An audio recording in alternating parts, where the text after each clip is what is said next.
The air was cold and heavy with strange smells when the human girl was pushed forward. She stumbled on the hard stone floor, her thin boots slipping slightly as she caught herself. Around her rose tall walls carved from black rock, towering so high that the sky above seemed like a small window. Beyond those walls sat an alien crowd, their voices rumbling like thunder, their strange eyes watching her every step. Some shouted, some laughed, and some leaned close to the bars that separated them from the arena, eager to see the test begin. The girl's chest rose and fell quickly. Her breath came out as small clouds in the cool air. She felt the weight of every eye on her, heavy like chains. She was the only human there, small and fragile compared to the towering aliens. They were taller, broader, their skin marked with strange ridges and patterns, their teeth sharp, their voices deep. To them, she was a curiosity at best, and at worst, nothing more than prey. She knew why she had been brought here. Whispers in the corridors before the trial had reached her ears. The alien rulers wanted to prove a point. They wanted to show their people that humans were weak, fragile creatures who had no place among the stars. They believed no human could stand among predators and live. To them, she was already defeated. This was not a chance. It was a spectacle. 2.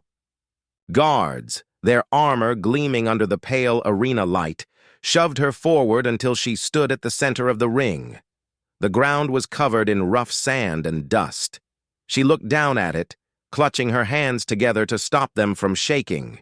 Her heart pounded so loudly she thought the crowd might hear it. A deep voice echoed through the arena, speaking in the alien tongue. The words were sharp, almost like growls, but she had learned enough to understand. Let this human prove her worth, or die proving nothing. The crowd roared in approval. Some slammed their fists against the stone benches, others hissed, or barked in their strange voices. The sound wrapped around her like a storm, but inside, she felt a small flame of calm. She would not give them what they wanted. She would not cry. She would not beg. Then came the moment everyone was waiting for. From the far end of the arena, heavy iron gates screeched open. The sound was sharp and piercing, sending chills down her spine. From the darkness beyond, she heard the first growls, low, rumbling sounds that echoed like thunder. The predators stepped into the light. There were 5 of them. Young, but already larger than wolves, with sleek bodies covered in patterned fur that shifted shades between dark silver and deep brown. Their eyes glowed faintly in the dim light, sharp and intelligent. Their movements were smooth and dangerous, every step controlled, every claw digging into the sand. They were predator cubs, still growing, yet already fierce enough to kill with ease. The crowd roared again, excitement boiling in their voices. They had no doubt what would happen next. The cubs were hungry, restless, and trained to attack anything unfamiliar. A lone human, unarmed and trembling, would not last a breath against them. The girl's throat tightened as the cubs spread out, circling her. Their growls rose and fell, their eyes fixed on her small form. One snapped its jaws, teeth flashing. In the arena light, another pawed at the ground, ready to spring forward. The crowd leaned in, eager for the strike, eager for the scream. But she did not scream. Her body trembled, yes, but her eyes remained steady. She forced herself to breathe slowly, deeply. In, out. She remembered the words she had told herself in the cell before they brought her here. Fear will not save me. Calm might. She lowered her gaze slightly, careful not to meet the cub's eyes and challenge. She stood still, her arms loose at her sides, her voice silent. Every part of her being told her to run, to flee from the sharp teeth and glowing eyes. But there was nowhere to run, and running would only make her prey. The cubs continued to circle, growling louder, but they did not leap. Not yet. The crowd grew louder in impatience. Some shouted for the cubs to attack. Others jeered at her stillness, mocking her as a frozen creature who did not even know how to defend herself. But she stayed where she was, her body swaying gently with her breathing. For a brief moment, the noise of the crowd faded in her mind. All she could hear was the sound of the cubs, the scrape of their claws in the sand, the heavy rhythm of their breathing, the deep rumble of their throats.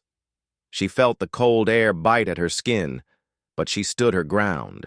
She thought of home, of the people who once told her that kindness was strength, not weakness. She thought of quiet nights under the stars, of sitting still and listening to the world, and she held on to that thought even here, surrounded by death. The aliens wanted to see a weak creature crumble. They wanted to laugh as the predators tore her apart. But instead they saw something else. They saw a small figure standing still, trembling yet unbroken, eyes lowered but spirit unbent. She knew the challenge had only begun. The cubs would test her, and she had no weapon, no armor, no allies. Only her presence, her calm, and the chance, however small, that it might make a difference. The crowd did not know it yet. The rulers did not know it yet. Even the cubs did not know it yet. But this was the moment when history began to shift. The sand crunched softly beneath her boots as the girl shifted her weight. The circle of predators tightened. Their glowing eyes cut through the dim light of the arena, sharp and unblinking. Their bodies were tense, muscles rippling under sleek fur. Each growl that rumbled from their throats vibrated through the ground, through her legs, through her chest. The crowd above grew restless, calling for blood. Their voices mixed together into one impatient roar that pressed down on her like a wave.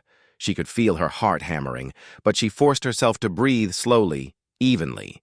If she broke now, if she screamed, ran, or made a wrong move, it would be over. The cubs were waiting for weakness. They were waiting for fear. Her eyes flicked over them, not meeting their gaze directly but taking in the details. Their ribs were faintly visible beneath their fur. Their steps were powerful, but there was a kind of urgency in their movement, a hunger that weighed heavier than their anger. She realized then what drove them most. Not cruelty, not training, not even the crowd's noise. It was hunger. Her trembling hands slipped to the small pouch tied to her belt. It wasn't much. The guards had left her with nothing of value, no weapons, no tools. But in the folds of the fabric were scraps, bits of dried bread, some hardened fruit peel, pieces she had saved from the meals given to her before the trial. She had held on to them without knowing why. Now she knew. Her fingers shook as she pulled the food out. The crowd saw the movement and laughed, mocking her as a fool who thought stale crumbs could stop sharp teeth. Jeers echoed through the stands, cruel voices urging the cubs to leap and tear her apart. But the girl ignored them. She knelt slowly, her movements steady, careful not to startle the animals. She placed the scraps on the ground in front of her and gently pushed them forward with her hand. The cubs froze. Their growls continued, but they no longer advanced. Their noses twitched, catching the faint scent of food. One lowered its head, slightly, sniffing the air. Another pawed at the sand, its tail flicking back and forth as if uncertain. The girl stayed still, her hand resting against the sand, open and unthreatening. She whispered under her breath. Soft, calm words, not meant to be commands, but a rhythm to steady herself and show the cubs she meant no harm. The first cub stepped closer, its heavy paws pressed into the sand with deliberate care. The crowd gasped, expecting the leap, expecting the tearing of flesh. But instead the cub lowered its head to the ground where the scraps lay. It sniffed, then with one swift motion, snapped up the dried bread in its sharp teeth. A hush spread across the arena. The cub chewed, not with the wild ferocity of an attack, but with the simple need of hunger being answered. The girl didn't move. Her hand remained open, palm down, steady on the sand. The other cubs exchanged low growls, uncertain. Then, one by one, they too edged closer. They sniffed the scraps, nudged them with their muzzles, and began to eat. The crowd's laughter faltered. Whispers replaced it. This was not what they had come to see. This was not the blood, the spectacle, the humiliation they had demanded. Instead, they watched predator cubs, creatures said to be untamable, pause in curiosity and choose food over fury. The girl let out a slow breath she hadn't realized she'd been holding. Her fear still pressed against her chest like a heavy weight, but it was not crushing her now. For the first time, she felt the smallest flicker of hope. She had not fought, had not fled. She had given, and the cubs had taken. When the scraps were gone, the cubs lingered. They didn't turn on her immediately. They sniffed at her hands, their warm breath brushing her skin. She stayed still, trembling only slightly now, her heart pounding but her will holding. She let them sniff, let them see she had nothing else. Hidden, no threat, no challenge.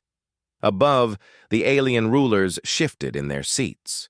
Their sharp eyes narrowed, their jaws tight. This was not the outcome they had predicted. A human should have been torn apart. Yet here she was, still alive, still calm, and the predators hesitating in their presence. One cub, larger than the rest, sat back on its haunches. Its glowing eyes studied her, unblinking, unreadable. For a long moment, the arena seemed frozen. The crowd's murmurs died down. The other cubs stayed still, and even the girl's breath caught in her throat. Then, with a low rumble, the cub pressed its head slightly forward, a subtle gesture of recognition, not submission, not yet, but curiosity given form. The girl lowered her hand an inch closer to the sand, her palm still open. She didn't reach out, didn't push, she only offered. The cub did not take her hand, but it also did not strike.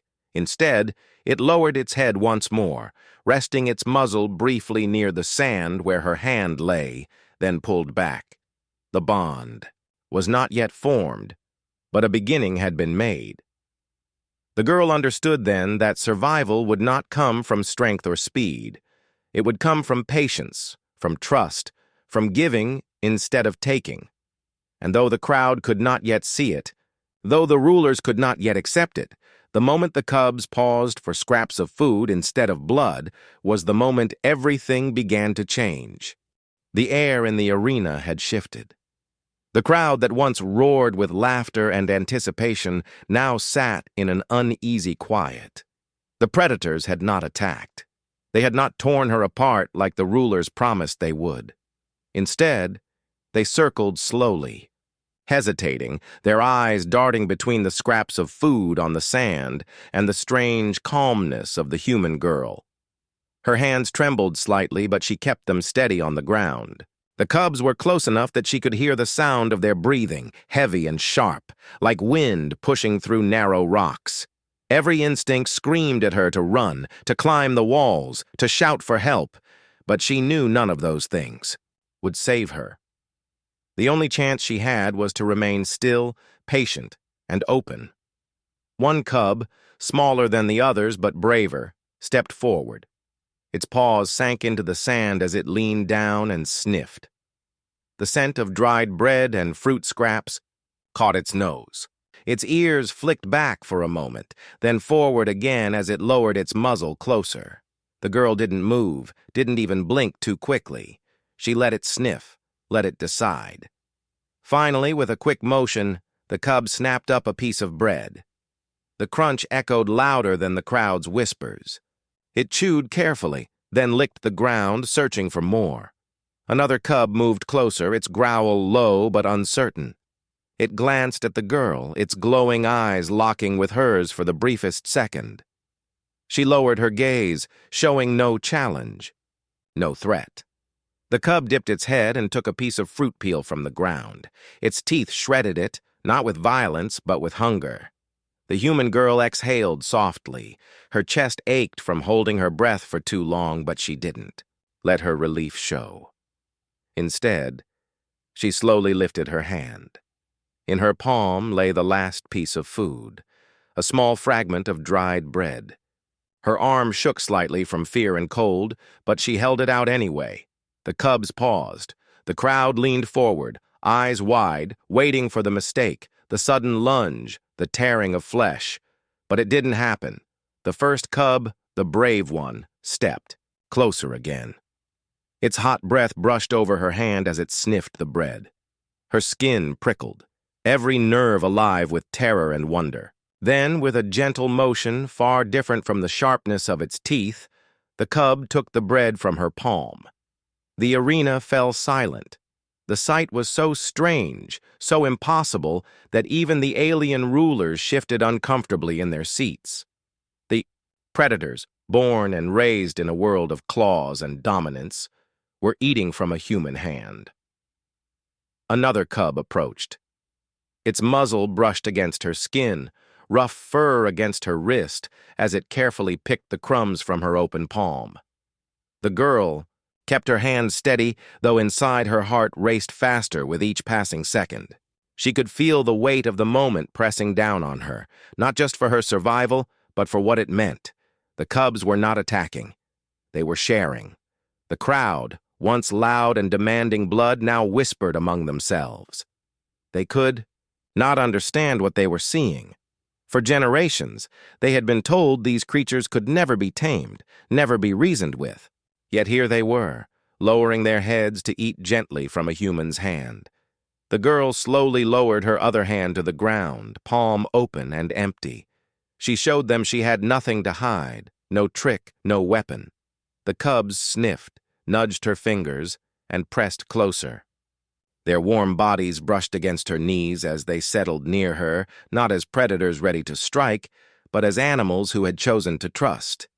For the first time since she had been thrown into the enclosure, she felt something other than fear. It was not safety, not yet. But it was the start of something unexpected, a bridge forming where none should exist. The silence in the arena grew heavier. No one laughed anymore. No one shouted. The crowd leaned forward, their faces pale with disbelief, their eyes fixed on the impossible sight of predators and prey sitting together in the dirt. The girl lowered her head, not in defeat, but in quiet humility. She understood now that this was not about proving herself strong with violence or clever with tricks. This was about patience, about meeting hunger with kindness, about giving rather than resisting. And as the cubs finished the scraps and lingered by her side, their eyes softer, their bodies relaxed, she knew that something had changed. Not just in her survival, but in the way these creatures saw her, and in the way the crowd would remember this day. What began as a cruel challenge had turned into something none of them had expected. A shared meal that rewrote the story everyone thought they knew. The days inside the enclosure did not pass as the rulers expected. What was meant to be a slow punishment, a lesson of humiliation, was becoming something else entirely. Each morning, the girl opened her eyes to find the cubs resting near her. At first, they lay at a distance, watching her carefully, their ears twitching at every movement she made. But little by little, the space between them began to shrink. She had no bed, no blankets, no protection from the cold nights. Yet the predators, creatures who were supposed to fear no one and respect nothing, curled near her, their warmth surrounding her like a living shield. The very presence that should have terrified her instead became the reason she could endure. Her routine grew with time. She spoke to them in a soft voice, not demanding, not commanding, but steady and calm. The cubs did not understand her words, but they understood her tone. When she whispered, they leaned closer. When she sat still, they circled around her, their paws brushing the ground in slow, deliberate steps. The scraps of food she had once offered were long gone. Now she searched for small things the arena provided, broken seeds blown in from the wind, pieces of dried fruit tossed carelessly by onlookers, or the remains of meals the guards threw inside to keep the beasts alive. She always shared what she found, even when hunger pulled at her stomach, even when her hands trembled with weakness, she offered first to them. The cubs noticed. They began to wait for her hands to move, for the way she held something carefully before placing it down. Their growls softened into short huffs of air, their sharp teeth no longer bared in warning. They accepted her as part of their circle, and when she spoke, they listened. The crowd outside the walls did not know how to react. The first day, they had cheered for her downfall. By the second, they grew restless when nothing happened. By the third, whispers began spreading that something unusual was taking place. By the fourth, silence filled the arena, the kind of silence that comes when people witness something they cannot explain. The girl had become a strange figure to them, not prey, not victim, but something different. She was the stillness in the storm, the one who sat calmly among predators as though they were her companions, not her executioners. At night, the bond became clearest.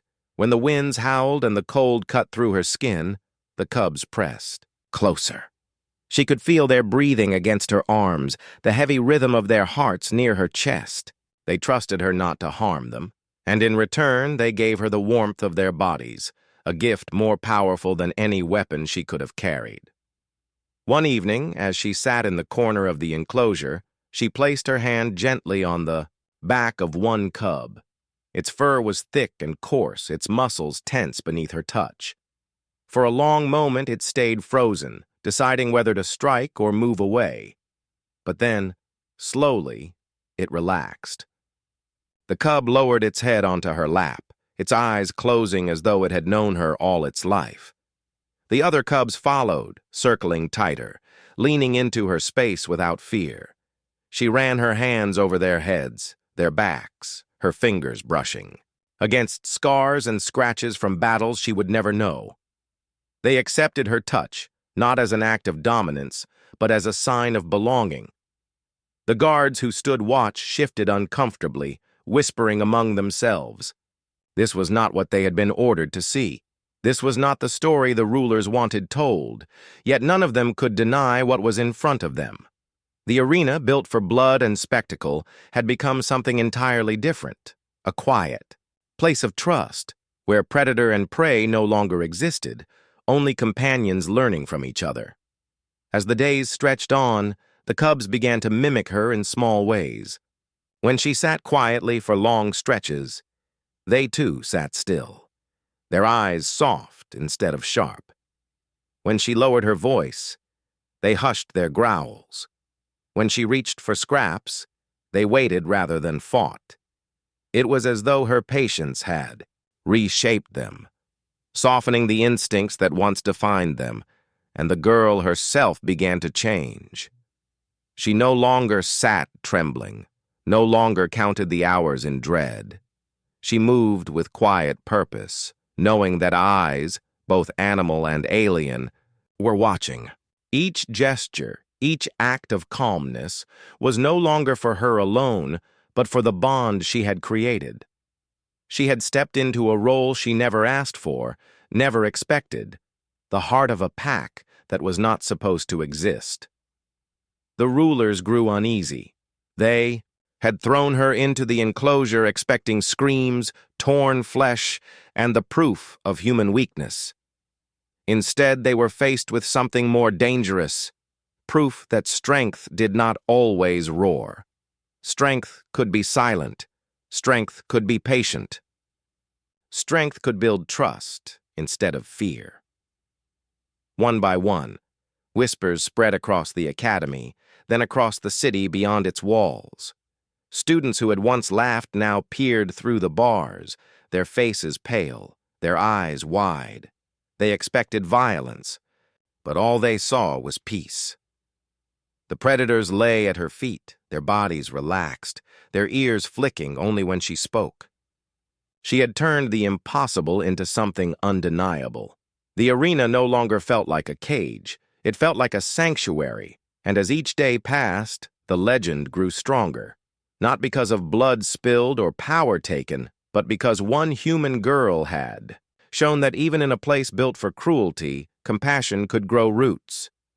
Even among creatures feared as monsters, trust could blossom. She had not broken the predators. She had not tamed them. She had met them as they were, wild, dangerous, untamed, and given them something no one else had ever offered: patience, respect, and a place beside her instead of beneath her. What was once a stage for humiliation was now a story unfolding, one the rulers could not control. And in the center of it all sat the girl, surrounded by predators who had chosen her, not by force, but by faith. The arena of death had become an arena of peace, and the crowd, though they did not understand it, could not look away. The day of judgment arrived sooner than expected. The rulers, impatient and eager to gloat, returned to the arena to witness the end of the human's trial. They came with confidence, certain they would see the girl broken, torn, or trembling in defeat. After all, no creature, let alone a fragile outsider, had ever survived long inside the predator's enclosure. The gates opened with a heavy groan, and the crowd poured in, buzzing with anticipation. From the highest seats to the lowest, benches, whispers filled the air. Some had heard rumors of the strange bond forming inside. Others dismissed it as exaggeration, insisting that nature could not be rewritten by kindness. But all of them came for one reason: to see what had become of the lone human girl. When the curtain of metal bars lifted, silence fell. Inside the arena, the scene was unlike anything they had imagined. The girl was not cowering in a corner, not shivering or hiding from the beasts. She was sitting calmly, her hands resting on her knees, her face pale but steady. Around her stood the cubs, not circling in hunger, not baring their teeth, but forming a living shield. Their bodies pressed close together, their sharp eyes fixed on the gates, their growls low and protective. The rulers froze. This was not victory. This was something else entirely. They ordered the handlers to approach, to drive the cubs away from her. But when the guards stepped forward, the predators snapped their jaws and roared, their teeth flashing in warning. Dust rose from the ground as their paws dug into the earth. They would not be moved. Every attempt to separate them only proved the same truth. These wild, untamable creatures had chosen her, not as prey, but as their own. The crowd erupted. Gasps, shouts, and cries filled the air. No one could believe what they were seeing. The predators that had been trained to kill, feared for generations, now guarded a human girl as if she were their leader. The impossible had happened, and it was unfolding before their very eyes. The rulers shouted in frustration, their voices cutting through the chaos. They demanded order, they demanded control, but control was slipping from their hands. The story they had tried to write, of human weakness, of humiliation, of certain defeat, was gone. In its place stood a moment that none of them could explain away. The girl still seated among the cubs did not raise her voice. She did not shout or boast. She simply placed her hand on the nearest cub, her touch gentle, her eyes calm. The animal lowered its head, pressing against her palm with a quiet rumble. That single gesture said more than words ever could. It was not fear that held the cubs to her side. It was choice. It was trust. From the stands, a student whispered, "She's their alpha."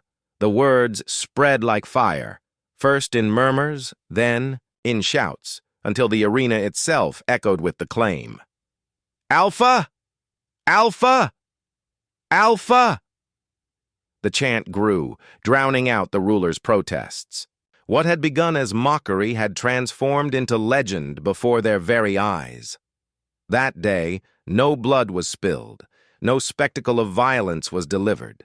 Instead, a lesson was carved into the memory of all who witnessed it. Authority was not only born from power or fear or cruelty. Authority could rise from compassion, from patience, from the courage to sit still when the world demanded you run. The rulers left in anger, unable to erase what had been seen. But the story could not be silenced. It spread through the academy, first carried by students who whispered it in the halls. Then it moved through the city, repeated in taverns, classrooms, and markets. Soon it traveled beyond, across colonies, through starships, and into the far reaches of alien worlds. The tale always began the same. They tried to humiliate her, and it always ended with the same truth. The predators chose her as their protector, and she turned fear into unity. Years later, people still spoke of the girl and the cubs. Some called her a leader, others called her a teacher. To many, she was simply proof that even in a universe built on power and conflict, compassion could rewrite history. The cubs had grown, no longer the small, snarling creatures once thrown into an arena, but powerful beasts who still walked at her side. Wherever she went, they followed, symbols of a bond that no ruler, no tradition, no cruelty could ever undo. And so, the legend was born. The day a lone human, armed with nothing but kindness, transformed predators into protectors and showed the world that unity could be forged not by fear, but by trust.